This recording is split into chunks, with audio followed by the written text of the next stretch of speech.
everybody, to the Genus FY26 results. It's bright and early. Thank you very much for joining us in person, and also to those of you that are connecting via the conference call.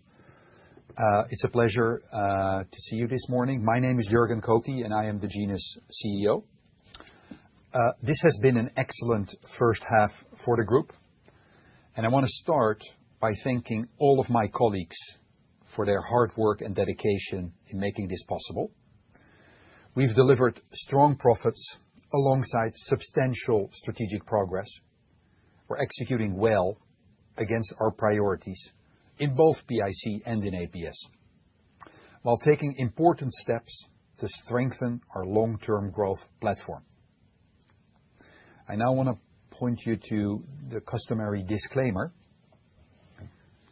before I'll start summarizing the key highlights from H1 and before our Chief Financial Officer, Andy Russell, takes you through the numbers in more detail. Starting then with the highlights. The first half was strong across the group. We delivered record first half profit, driven by PIC growth and further benefits from the Value Acceleration Program, or VAP, in ABS. Making sure we turn our profits into cash is, of course, critical, and I'm delighted that free cash flow generation remained very solid compared to last year's record inflow. We achieved further regulatory progress on PRP, the purse-resistant pig, including a major step towards North American commercialization with the Canadian approval in January. And last but not least, we formed the porcine joint venture in China, positioning the business for long-term growth in the largest porcine market in the world. We'll, of course, touch on all these points in more detail as we go through the presentation. Before we dive further into the detail, this slide is a brief reminder of what Genus does. Our vision is pioneering animal genetic improvement to sustainably nourish the world. We have performed well against our three strategic priorities. The first is growing porcine, including accelerating PIC's growth in China. The second is successfully commercializing PRP and generating attractive returns from our R&D activities. And the third priority is driving greater value from bovine.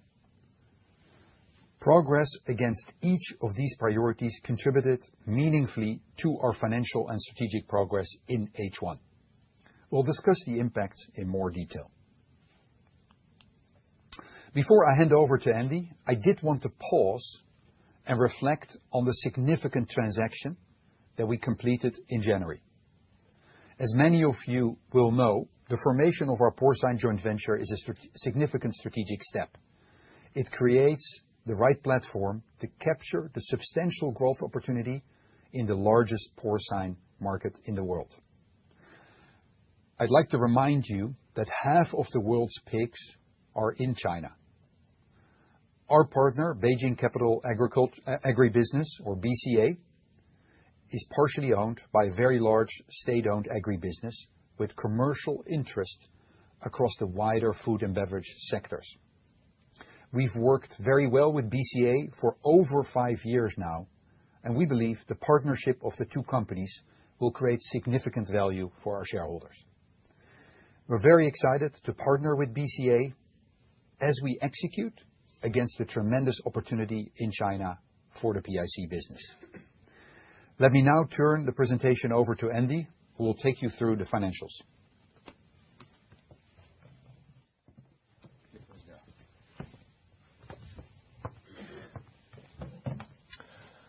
Thanks, Jurgen, and good morning, everyone.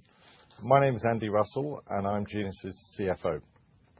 Before we dive into the numbers, I wanted to flag that we've slightly changed the presentation to reduce complexity and really hone in on the key drivers of performance. Rest assured that the key data that was previously reported can be found in the appendix and in the interim announcement. Having completed almost 7 months with the company now, I'd like to share a few observations. When I stood up here in September, I said I was excited by Genus's strong IP and significant growth opportunities. As I've seen more of the company, my conviction in these initial observations has only grown. I continue to be impressed by my colleagues' passion for the business and dedication to our customers. We have a tremendous platform for growth, and I'm extremely excited to help drive the execution of these opportunities. Let me now take you through our strong financial performance in the first half.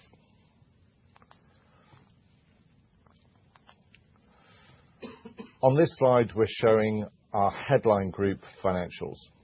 We've delivered strong first half profit on unchanged revenue, with PBT up 57% to 55.7 million and EPS up 53% to 60.8 pence per share. I should flag that these figures include the benefit of a 5.6 million milestone receipt from our Chinese partner, BCA. Excluding this milestone, we still would have delivered record profits, with PBT up 42% and EPS up 37%. Moving to our balance sheet and returns metrics, leverage reduced to 1.4 times from 1.5 times at the end of June 2025. We have a strong balance sheet already, and in fiscal Q4, we also expect to receive approximately 100 million pounds of joint venture formation proceeds from BCA. Our 12-month rolling return on capital improved significantly from 14.7% at the end of June 2025 to 15.8%, and this is a key focus area for us. Lastly, on free cash flow generation, we generated an 8.2 million inflow in the first half, which is a strong performance compared to last year's record level. I'd remind you that first half free cash flow tends to be seasonally lower than the second half.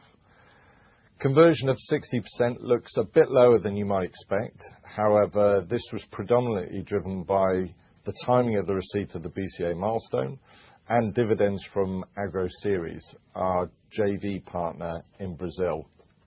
The cash for both has now been received, and I'm confident we will beat our 70% conversion target at the full year. Our first half performance was underpinned by strong operational delivery across both PIC and ABS. In PIC, royalty revenue growth is a good indicator of performance. We delivered 6% actual currency growth to 93 million in the first half, comprising very strong performance in Asia, driven by over 50% royalty revenue growth in China. Notably, every region grew royalty revenue in constant currency. On the back of the solid royalty growth, and including the BCA milestone payment of 5.6 million, PIC adjusted operating profit increased 30% to 72 million at a margin of 34.5%. Excluding the milestone payment, operating profit grew 19% with a margin of 33%. In ABS, VAP initiatives were the key drivers of profit growth. Sex volumes grew 1% in the period, with conventional volumes declining 2%. VAP initiatives drove a profit increase of 27% and 180 basis point improvement in margin to 7.1%. Moving then to group operating profit, you can see that we generated excellent first half profits with strong growth in the core and PIC China. On the right-hand side, you can see the building blocks of the year-on-year increase with significant contributions across the board. It's a record first half performance, even excluding the milestone payment from BCA. Group operating profit margin also increased to 19.2%, or 17.5% excluding the milestone. Diving into PIC, this slide shows a more detailed breakdown of performance. As mentioned, every PIC trading region achieved royalty revenue growth in the half. Within the regions, Brazil and China were the biggest contributors to a 10 million increase in profits. The BCA milestone receipt was, of course, a big year-on-year driver as well. As a reminder, we recognized this milestone upon regulatory approval for the formation of our joint venture. This is the final milestone payment that we expect to receive from BCA. As planned, PRP costs continue to increase as we ramp up our market acceptance activity. For the full year, we expect an increase in underlying PRP-related expenditure of about £3 million. Excluding the BCA milestone, PIC margins expanded to 33%. Moving then to ABS, VAT benefits were again the primary driver of profit growth. We realized 4.7 million of benefit in the first half, comprising 2 million of annualized phase 2 benefits and 2.7 million of in-year phase 3 benefit. Regional trading remained solid, included an expected decrease in Asia profitability following China's decision to close its borders to US bovine genetics. As expected, ABS's first half result was impacted by an increase in bovine product development costs of 2.1 million. This increase in product development costs is due to higher depreciation on prior period investments and the impact of acquiring the minority interest in De Novo. For the full year, we expect bovine product development costs to increase by approximately 4 million. As we think about other factors for the full year, we now expect an in-year benefit from VAP phase 3 initiatives of approximately 7 million, as we've been able to progress slightly faster. We still expect the annualized benefit to be approximately £9 million. ABS's margin increased 180 basis points to 7.1%, and we continue to target a double-digit margin in the medium term. R&D is core to our business, and excluding the BCA milestone, we spent almost £35 million in the first half. Approximately 80% was spent on product development and 20% on research projects. Our spend was marginally lower as a percentage of revenue in the first half, but we expect a slightly higher level of spend in the second half. We'll continue to invest in product development to drive genetic progress and research that can drive game-changing innovation. Moving to our statutory income statement. As a reminder, we consistently measure and report adjusted results as we think these give a better view of the group's underlying performance. Our statutory results are affected by non-cash items, in particular IAS 41, which can give a misleading picture of the group's underlying performance. Picking out the key line items, the movement in the IAS 41 valuation for the half was a 6.4 million decrease compared with the prior year valuation, primarily driven by porcine. Exceptional expenses were slightly higher year on year at 6.7 million and comprised two main elements: 4.6 million in relation to VAP and 1.9 million in relation to the PIC China JV formation.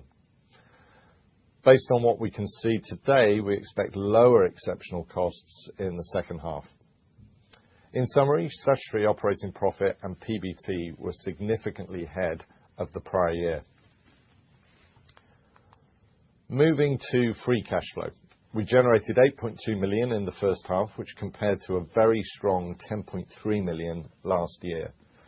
The milestone of 5.6 million had a distorting impact because it was recognized in first half EBITDA, but we received the cash post period end. We had higher bonus payment outflows in the first half compared to a low level last year.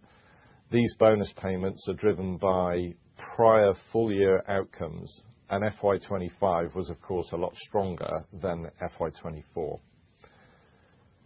The significant working capital negative movement on the chart is worth reflecting on. I'd remind you that this is the year-on-year change.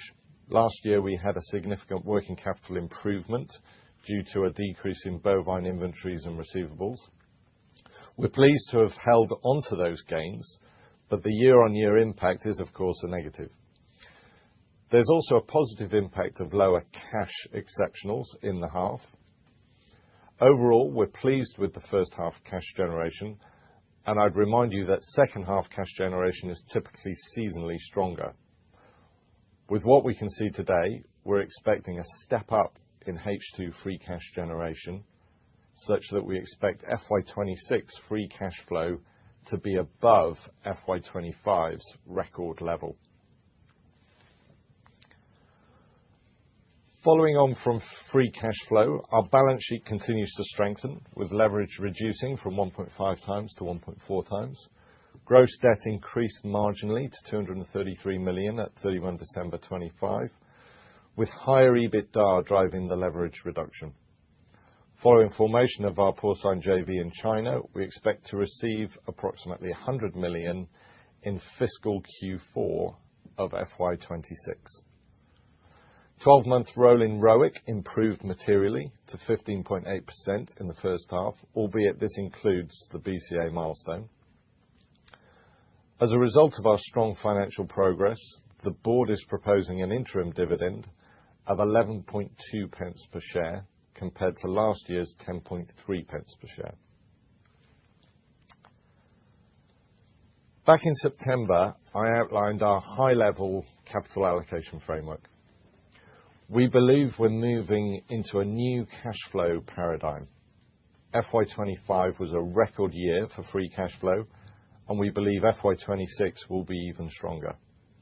We're also, of course, expecting receipt of over 100 million in fiscal Q4.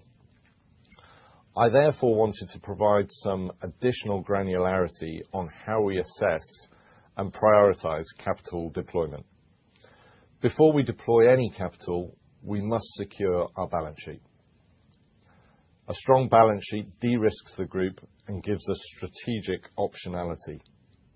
I know Genus has previously targeted a leverage range of 1 to 2 times net debt to EBITDA, and I think this remains the right through the cycle range for us to operate within. That being said, I want to be clear that we won't be rigidly bound by this range. In the short term, on receipt of the BCA proceeds, we will de-lever our balance sheet below the bottom end of the range as we appraise opportunities. After maintaining the strength of our balance sheet, our first capital allocation priority is investing in organic growth. To give you a near-term example, PRP is a transformative opportunity that we will absolutely continue to ramp up our investment in. After funding the best organic growth opportunities, we clearly want to continue rewarding our shareholders through our progressive dividend policy. We've also simplified the mechanics of our dividend policy to make it easier to model. Going forward, we intend to pay a full-year dividend of between 30% to 40% of our adjusted earnings per share. We will continue to split the full-year dividend into an interim and final, and the interim of 11.2 pence per share is 35% of the previous full-year dividend, in line with our updated policy. Continuing down the capital allocation waterfall, we get to inorganic growth opportunities. You can expect us to continue applying strict financial and strategic criteria to any potential M&A transactions. We'll be very focused on returns, earnings accretion, cash flow generation, and strategic fit. Genus has a good track record of value-enhancing bolt-on deals, and we are amenable to doing more. Moving then to the bottom of the slide, we will assess surplus capital returns to shareholders. We've given this significant thought and recognize it's an important element to shareholder value creation. We've established a defined process for evaluating surplus capital return options, and we will be judicious in deploying capital in line with this approach. I hope that gives you some additional color on how we think about capital deployment, and I expect we will return to this topic in the future. Before I turn the presentation back over to Jorgen, I wanted to share analysis we've put together to help you with your modeling. Going forward, PIC China will be deconsolidated from our group accounts. Whilst PIC China continues to grow, this is a significant change to our reporting. We've also received one-off milestones from our Chinese partner BCA, which also makes comparison a little difficult. On this slide, we've shown you a pro forma P&L for FY25 H1 and FY26 H1. We've also included the same pro forma analysis for the whole of FY25 in the appendix. We think looking at the group this way probably gives the best like-for-like comparator for our future performance. The box on the right also flags a couple of the key elements that aren't in this analysis that are likely to impact the second half. Within PIC, we're expecting higher PRP market acceptance and product development costs. PIC China also had a particularly strong first half, and we just want to be cautious about this level of growth continuing in the second half. Turning to ABS, we're expecting further VAP3 benefits to be partially offset by an increase in costs half over half. And lastly, at the group level, we expect lower net finance costs due to lower average net debt over the period. I'd finally also remind you that in our appendix, we have a technical guidance slide which outlines expected impacts in our FY26 accounts for various line items that again should help you with your modelling.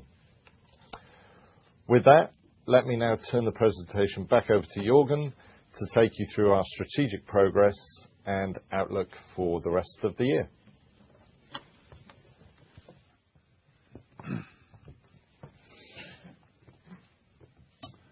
Thank you, Andy.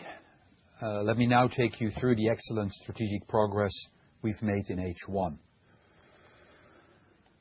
As a reminder, our three strategic priorities remain clear and unchanged. Let's discuss first PIC's royalty revenue. PIC royalty revenue is a critical driver of our financial performance. The royalty revenues are very high margin, recurring in nature, and extremely sticky. The royalty model aligns our success with our customers' success, decouples our earnings from the underlying pork price volatility, and supports the fostering of long-term genetic partnerships. You can see on the left-hand side of the page that PIC continued to grow royalty revenue in every region of the world in H1. As Andy mentioned, total PIC royalty revenue grew by 6%. Our 4-year compound annual growth rate was also very healthy. Looking at the 4 regions, Asia is, of course, the standout at 34% over the 4-year period. Our commercial pivot 2 years ago to sell predominantly under the royalty model in China is a major driver of our growth.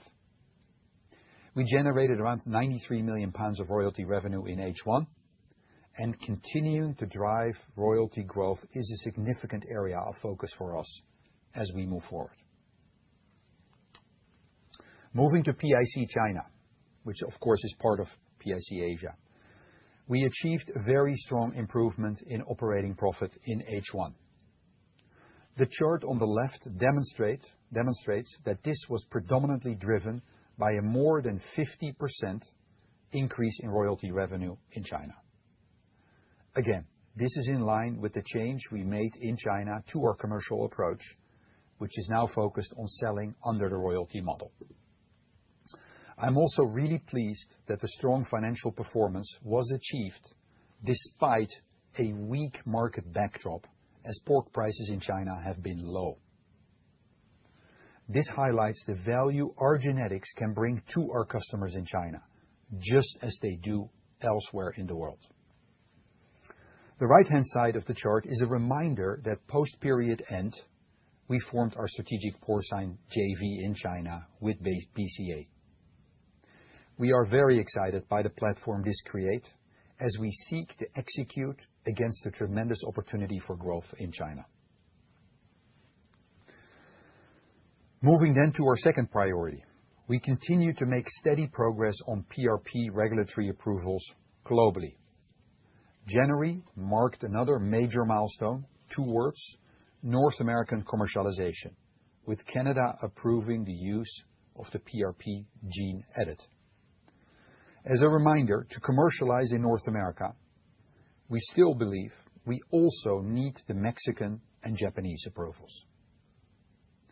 We're encouraged about the engagement with both of the regulatory bodies in those countries. Before turning to our outlook, let me touch on the Value Acceleration Program, or VAP, in ABS. As a reminder, we initiated VAP in FY24 to accelerate ABS's growth and structurally improve margins, return on invested capital, and cash generation. In FY26, we're executing Phase 3 initiatives, which have been focused on reshaping our go-to-market strategy and embedding commercial excellence across our global teams. We've also launched a broad operational excellence initiative led by our new head of supply chain for ABS. Achievement in the first half was good, with £2.7 million of annualized operating profit benefit delivered from Phase 3. We now expect to achieve an in-year benefit of approximately £7 million, which is ahead of our previous expectations of about £6 million. We still expect the total annualized benefit from Phase 3 to be approximately £9 million as we continue our journey towards achieving a double-digit margin in the medium term. Let me now turn to our outlook for the second half of the year. As we discussed earlier, our royalty model significantly insulates our financial performance from underlying market conditions, specifically in PIC, of course. As such, our momentum from H1 continues into H2, despite challenges in some of the markets. Looking at the market environment for our customers, we'd probably characterize the first half as being mixed, with the Americas stronger than the rest of the world. As we look to the second half of the year, the global porcine outlook appears relatively stable, albeit there are continuing disease challenges in some regions, such as the outbreak of ASF in Spain. Pork prices in China also remain relatively weak. In bovine, we're seeing global milk prices weaken, and the China border is still closed to US bovine genetics. Overall, therefore, we see a generally stable market environment in the second half of the year. This comes with the usual caveats that these markets are dynamic and the situation could change quickly. Turning then to our outlook for the second half of the year. I'd start by saying that we're delighted with our first half performance, record profits, solid free cash flow generation, and significant strategic progress. We're very pleased to have formed our porcine JV in China. As mentioned, we expect to receive the proceeds of approximately £100 million in fiscal Q4, and we have outlined our capital allocation framework for assessing capital deployment. As we look to the second half, we continue to see good momentum across the business. As such, we're confident that we can deliver significant growth in FY26 adjusted PBT, in line with market expectations that were raised in January. With that, let me thank you for your attention, and we're now happy to take your questions. Charles, please. Thanks. Just a couple of questions. Can we just start on PIC in China and in Brazil? Obviously, very strong performances from both of them. It doesn't feel as though the market's helping you in China, so can you just run through how sustainable the performance is there and what your opportunity is with customers. Have you won any new customers in the period, or is it just penetration of existing customers? And then can you just talk through the Brazilian market and what's happening there? Well, thanks, Charles. We have put significant effort on China over the last 2 years, supported our team. We've built a formidable organization there, which is supported by our global team. And as I mentioned, we changed our approach in China 2 years ago by focusing on the royalty model, which previously we did not. And the reason for the change is that the market in China has changed profoundly post-ASF, which, as you know, the outbreak that happened in 2020. Post that ASF outbreak, we've seen a professionalization of the industry in China. We've seen concentration happen with the big players becoming bigger. And that has led to an increased level of sophistication among our customers. And it is just a requirement for pork producers to have a high level of sophistication, a high level of ability to interpret data, to take advantage of elite genetics.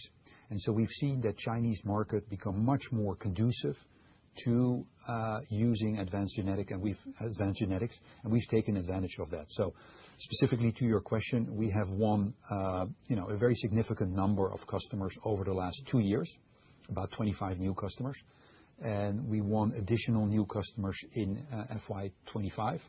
And as to your question of what was driving it, it's both. It's the customers that we won in the last 2 years, as well as also some that we won just more recently. So we're pleased, and we believe that we're in the very early innings of the growth in China. As you know, our market share in China is very low. We are already probably the largest player in China with a market share of below 5, probably in the 4-ish range. And so we see tremendous opportunity to continue to drive growth over the next years. As for Brazil, do you want to comment a bit on Brazil, Andy? Yeah, sure. So Brazil, we have our joint venture partner, AgroSeries there. They cover Brazil and Argentina. Royalty revenue contract penetration is slightly lower than North America, but we saw good growth across the board, both upfront breeding stock sales and within royalty revenues. And a lot of that is driven by the underlying market. So there's a strong market there with strong pricing. And we see that continuing, albeit that penetration of royalty revenue is just slightly lower than North America. So there is a bit more of those upfront breeding stock sales, but it's largely driven by a strong underlying market. And if I could just follow up on ABS, the beef market's obviously been very challenging over the last couple of years. Beef prices are now very high around the world. Are your customers starting to feel more optimistic that they can expand production and invest in genetics? Well, I would say that beef prices have been very, very high. As you know, the beef herd in the U.S. is down very significantly, driven by weather events, right? A couple of years, the drought in the western parts of the United States that has pushed up prices. And so that's a good thing for dairy farmers, right? If you think about beef on dairy, it's quite attractive. And so beef is selling their calves into the beef industry is a major sort of value creation opportunity for the dairy farmers. And so that bodes well for us with our beef on dairy products in ABS. Yeah. Seb, you want to go next? Yeah. Morning. Thanks for taking my question. Seb Jantet for Panmure Liberum. So 2 questions, if I can. First of all, just on staying on ABS for a little bit. Obviously, we've had some really good kind of margin growth from the VAT program over the last few years, but it feels like we're kind of coming towards the end of that program, and we're now into perhaps more of a phase of continuous development. And I'm kind of wondering, what are the levers you've got left to pull to get that business towards the double-digit margin? And when we say double-digit, do we mean low double-digit? Can it get to teens? I'm just trying to get a sense of where that might go. And then the second question is actually just around the PRP investment. So I was wondering if you could just give us a little bit more detail on the investment you're making in PRP around market acceptance, how you're gearing up for the launches in Colombia and the Dominican Republic. Yeah. Okay, let me start with ABS. Yes, the VAP has been a major driver and has resulted in improved margins in ABS. It also positions the business for growth because you have to be lean and fit to grow. And we're making this into a much better business. We've made a lot of changes in terms of people, in terms of organizational structure, in terms of culture, in terms of incentive schemes, and so forth.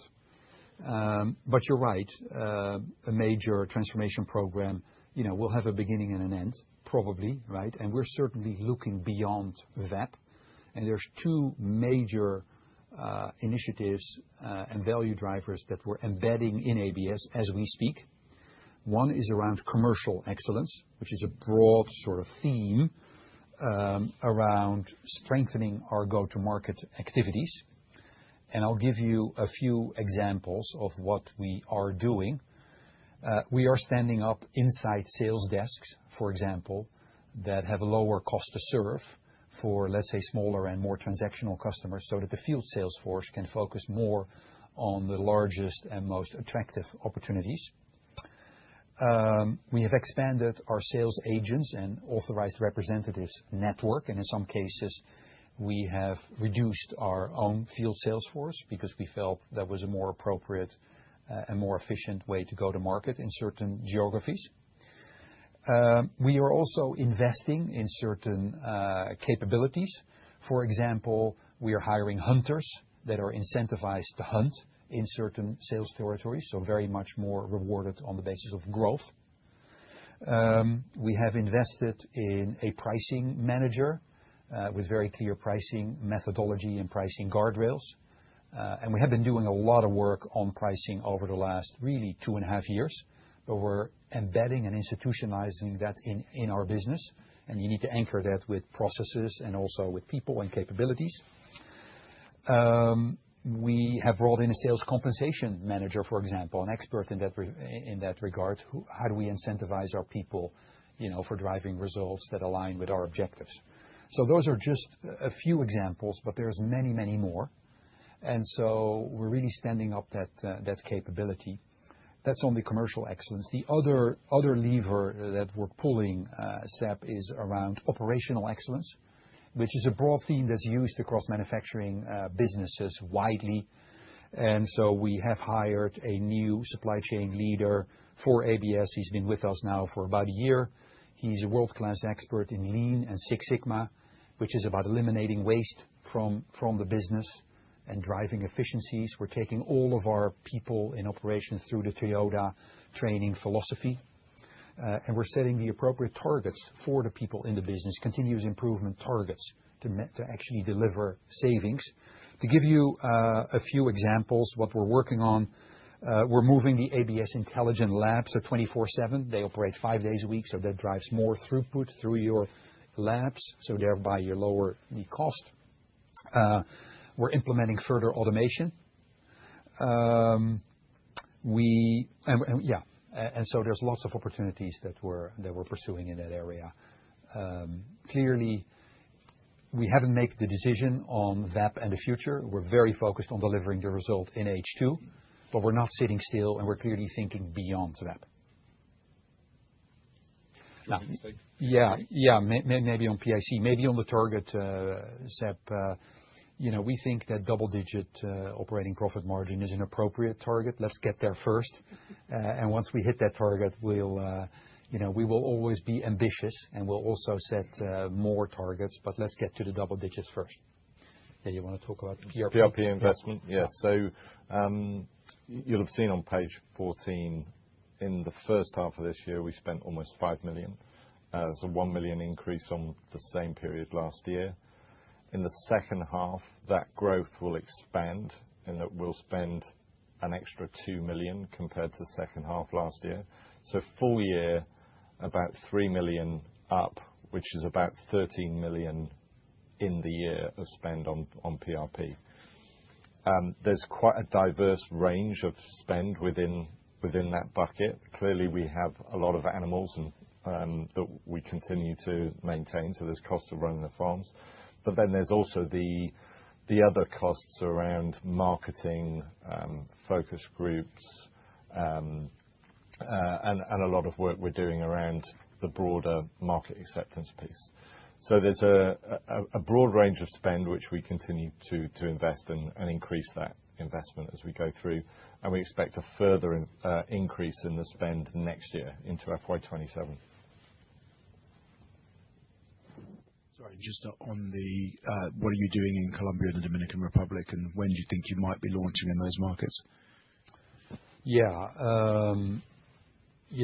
I think we're carefully considering the launch, in those products, in those countries, but we haven't done that as yet. So we'll definitely keep the market apprised as we move closer to commercialization in those geographies. But clearly, we see them as opportunities to experiment, gain valuable experience with the introduction of the technology, and rest assured that there is a strong desire and appetite to utilize the technology in those countries.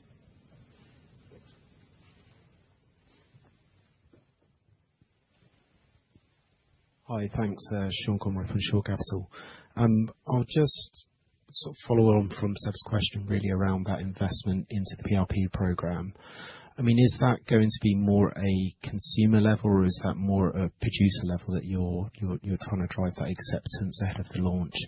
And has your confidence changed in any way in terms of the level of adoption you think that you can get to with PRP versus the numbers that you steered us to at the Capital Markets Day?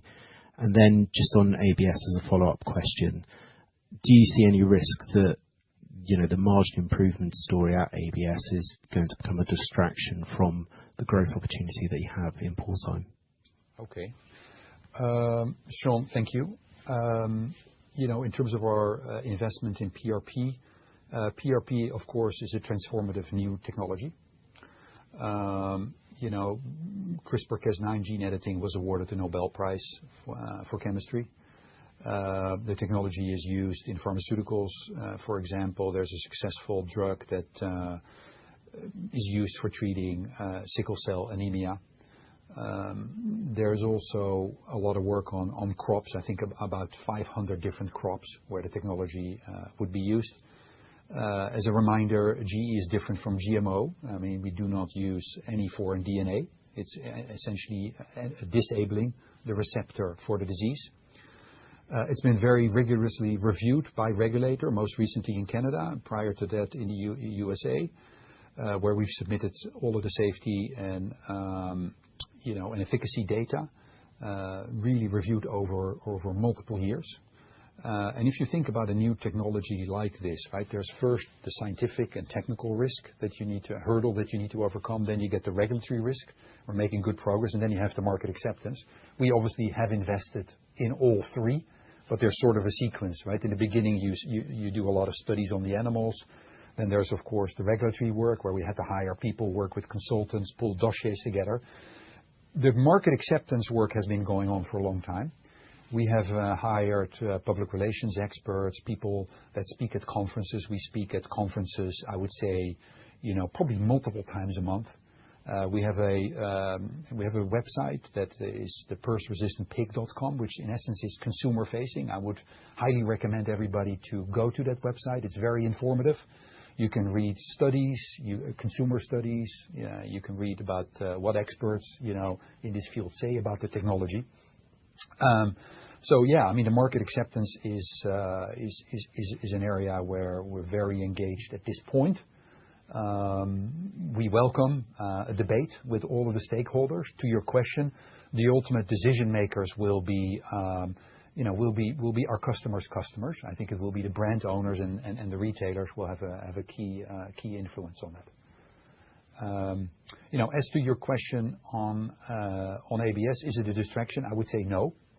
ABS and PIC are run as different businesses, and the ABS people are not involved with PIC and vice versa. So they have very, very clear agendas on how they can create value and what their focal areas are.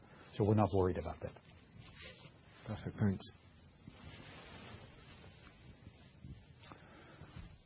Damien? We go to Jens after. Yeah. Thank you. Damien McNeil from Deutsche Numis.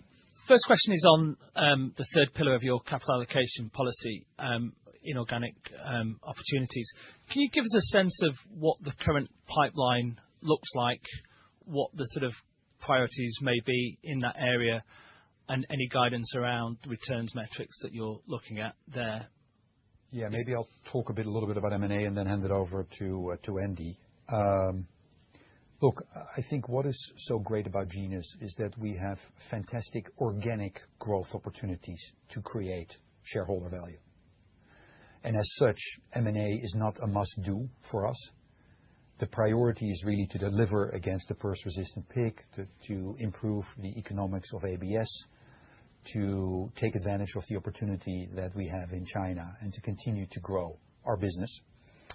And that is reflected in my strategic priorities that I defined for the business when I joined 2.5 years ago. However, of course, we do want to be opportunistic when attractive opportunities present themselves. Right? We know the industry, and the industry knows us. And so that's where we think, how we think about it. So it's not a must-do. The pipeline is probably, I would say, not very robust at this point. As you may know, there isn't a huge number of potential targets, and we're comfortable with that. However, things can always shift, and then we have very clear criteria. And to give you some examples, we'd love to, of course, do bolt-on in PIC, where we have a great track record, and it probably would be smaller businesses that would help us grow. But again, I mean, I don't have any visibility to any of that happening in the near term. In bovine, the bar would be higher, and I would like to see clear synergies. For example, cost synergies that would help us to get to our objective. If you think about other species, it would have to be a foundational asset with really good leading position and a really good growth trajectory. Yeah, I guess just to add to that, we've had a pretty good track record of doing M&A in the past, albeit some of them have been opportunistic. I think we'd continue to apply some of the criteria that we've always looked at. So clearly we look at return on invested capital. I've talked about ROIC being a key metric for me. So we'll look at ROIC compared to our WACC in the medium term post-acquisition, as you'd expect. We look at IRR and net present value, that sort of thing. But then in terms of, a bit like what Jürgen said, it has to be accretive to growth, has to be accretive at operating profit margin levels. And then, of course, that translates to EPS growth, right? So I think we've got some clear financial criteria combined with strategic fit, which we'll continue to apply. But like Jürgen said, in terms of pipeline and strategic priorities, it's not quite up there. Okay, thanks. And then, if I may, just one on China JV. Obviously, you become the minority partner, but can you give us a sense of what changes, what doesn't change, what confidence you've got that the strategy is going to be maintained, that you've set in train, that sort of thing, please? Yeah. Well, clearly, our PIC business in China is a successful business, as it is, and we look forward to execute against that roadmap. So there is not a huge amount of changes that need to happen in the near term. Clearly, we feel that the partner is extremely helpful and probably will be instrumental in unlocking the PRP opportunity in China, and that is a significant consideration in doing this deal. As we look at the governance of the PICC, so PIC China business, I do want to say a few things about that. We will have 2 out of 5 board seats. We have the right to appoint the CEO, and the CEO is the current or the former PIC general manager for China. The CEO will have broad management rights, and we believe that the interests will be very much aligned with BCA. To remind you, BCA has multiple shareholders. 40% is held in essence by the Chinese government, but 60% is held by private investors institutional as well as private individuals, and our interests are aligned with those in terms of growing the business, generating cash, driving profitability. Okay, and just one quick follow-up on PRP in China approval process. Yes, we have PRRS-resistant pigs in China, and they've been there now probably for about 18 months, and they're reproducing. And China is the only country in the world where we need to replicate all of the testing that we have done in the US for the rest of the world. We need to replicate that in China. They require us to expose the pigs to China-born viruses. That process is underway. That's progressing well. The animals are in a biosecure facility on the top of a mountain. And nobody can go in or out of the facility. And actually, the workers live in the facility. They cannot go out. They can only go out, I think, every 2 months or so to go back to their family so as to avoid any contamination. The data that we generate, all of the safety, efficacy data, will be used to generate a dossier, just as we have generated for the US and Canada, Brazil, Argentina, and so forth. And the testing will be done by the end of this calendar year, and then we can proceed to the next stage, which is submission, of the dossier. Yeah. Thank you. Hi, Jens Lindqvist at Investec. I saw the percentage of volume under royalty dropped a bit in Asia in the first half, in spite of a very strong royalty revenue growth in China. I just wonder if you could walk me through that dynamic, please. And secondly, your thinking on the preferred means of capital return, perhaps in the short term, whether you will return part of the 100 million from BCA, perhaps. And one final one, you mentioned very excitingly game-changing innovation. Could you give me any more color on that, please? Refer to anything in particular? Yeah, sure. So the proportion of royalty revenue in Asia, I'll start with the royalty revenue. So you've seen royalty revenue in Asia is predominantly driven by China. And the royalty revenues in China did see quite a significant step up from sort of 6 million in the first half last year to 9 million. So we've got strong royalty revenue growth within China. The non-revenue growth is lower margin, but it did step up in terms of upfront breeding stock sales and a little bit of byproduct. But in terms of impact on profit, that's been close to immaterial, in that we still saw a profit growth highly correlated to the royalty revenue growth. So there's a bit of noise and lumpiness in that non-royalty revenues within Asia, which can fluctuate half to half. So I'm not overly concerned with that. In terms of your second question around capital allocation and potential shareholder return. So first of all, we haven't got the proceeds yet. Okay, so we've still got a few months before we get those proceeds. And then clearly we're assessing what else is on the landscape. I talked about priority number one being around organic growth opportunities, which we'll continue to look at. And of course, we've got dividend return. We've talked about M&A. So then you get down to number 4 on the priority on the framework. And that's something we'll assess at the right time, and we'll probably come back to it. Yeah, as for your question on innovation, I think you used the term exciting innovation. I like that.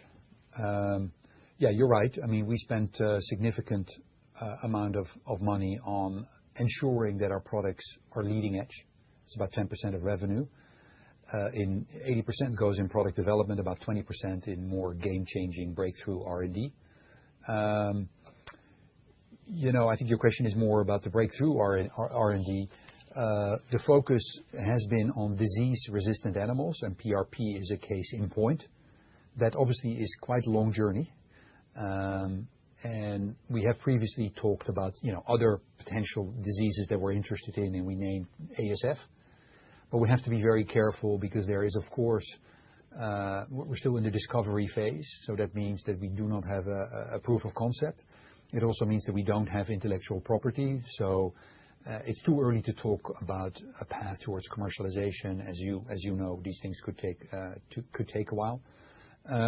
In addition, an area of focus in R&D is sexing as a broad topic, and our intelligent technology is the case in point there. Again, I can't really discuss anything further for commercial and confidentiality reasons. But rest assured that we back R&D bets where we have conviction, and that continues to be a very important lever for us as we move forward.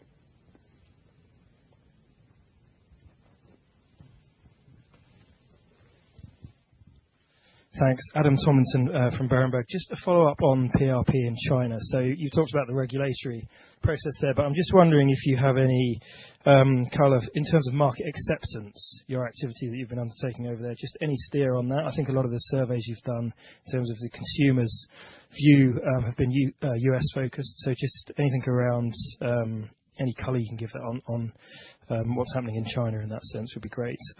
You've also talked, just another one on regulatory approvals, further progress in Mexico and Japan. I don't know whether you can give any other colour around that. And then just a third one small one on costs. In PIC, you talked about lower input costs of production in H1. So just wondering if you could give a bit of detail on that and the outlook for H2 on that. Thank you. Okay, so I think it's 3 questions. You want to take the last one, maybe? Yeah. And then we go to the other 2. Yeah. I'll do that first. Yeah. So in PIC in the second half, there's actually quite a few moving parts which you need to think about if you're looking at H1 v H2, so the half and half. Clearly, there's the China deconsolidation, which will reduce. Then we've talked about PRP costs stepping up. So again, that's a reducing factor. And then the third one is around product development costs. And on product development, clearly we have a lot of animals going through, and there's input costs and there's outputs as the animals flow through. So far, we've benefited from lower input costs and then stronger pricing as we exit. We don't think that will continue over the longer term, so we're being cautious around what we expect in the second half, and that translates to an increase in overall product development costs because we have a lot of animals going through that part of the P&L. Does that help? Yep. Your first question was around PRP market acceptance, specifically in China, right? I would say that the arguments for the use of PRP are similar to elsewhere in the world, right? And those arguments are, it addresses the most devastating disease among pigs, and the benefits are much improved animal welfare, which I think is an important argument. Another argument is it lowers the use of antibiotics. Another argument is it lowers greenhouse gas emissions, and we've done a life cycle analysis that shows that it lowers GHGs by about 8%. And last but not least, it drives very significant economic benefits to our customers. Now, as for market acceptance in China, of course, in China, relationship and support from the government is absolutely critical. It's probably important in every country, but I would say more so in China than in many other countries. And of course, that is one of the reasons why we have aligned ourselves with a state-backed entity. And so that's where the benefit will kick in. Our partner is leading the charge in that regard, and they are, for example, very active in hosting conferences and in engaging with government officials, where some of our research scientists make appearances and give talks. And so that work around regulatory, both regulatory as well as market acceptance, is very much underway in China. Then I think the other question that you had was in relation to Mexico and Japan.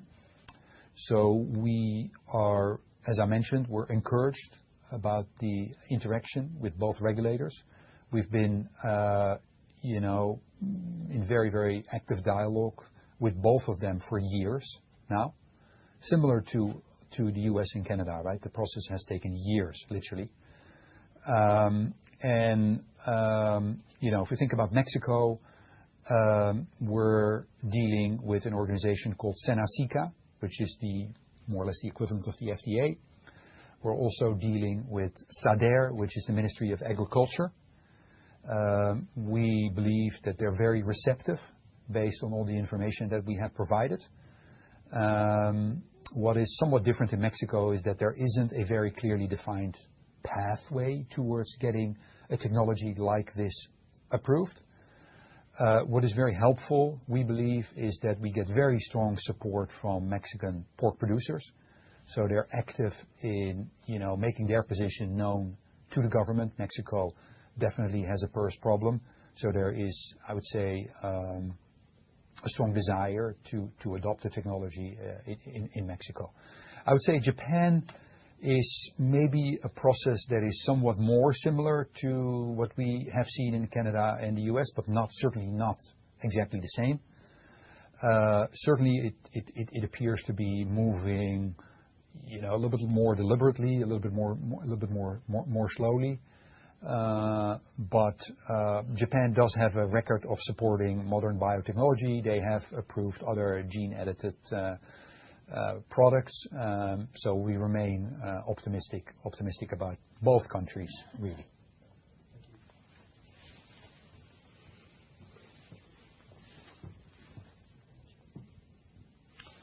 I think we're getting to the end. Yeah. Okay. We have no further questions on the webcast or the conference call at the moment, Jürgen, so maybe back to you for any closing remarks. Well, I would like to thank everybody for your interest and for your questions. Once again, we're very pleased about the progress. My gratitude goes out to all of the Genus colleagues. And thank you for appearing here this morning, and I wish you a very good day.